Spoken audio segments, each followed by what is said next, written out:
జేసీబీలు గవ్వేనోళ్ళ బుల్డోజర్లను రోడ్లు గుంతలు దవ్వేతందుకు ఇండ్లు కూలగొట్టేదందుకు కూలగొట్టిన ఇండ్ల చెత్తలను జరిపేదందుకు అక్రమ మందు సీసాలను దొక్కిచ్చేతందుకు వరదలల్ల చిక్కినోళ్ళను కాపాడేతందుకే వాడుతున్నారు ఇప్పటిదాకా.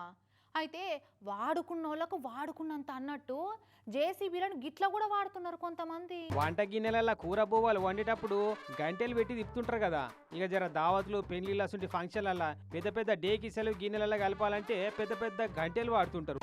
ఓరి వీళ్ళ ఏషాలు ఇదేంద్రయ్యో జేసీబీ బొక్కననే కూర గంట లెక్క మార్చి కలబెట్టుడేం సామి. దాల్ మఖని అనే వంటకం అంట ఇది.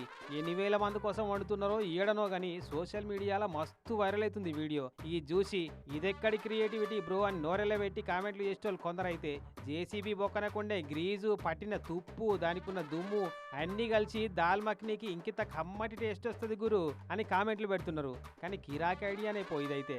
ఇంత పెద్ద డేకిచెల చిన్న చిన్న గంటెలతో చెంచలతోటి కూరంతా కింది మీటేటట్టు లోడబెట్టి కలపాలంటే కాని పని. అందుకే గిట్లా డిసైడ్ చేసినట్టురు.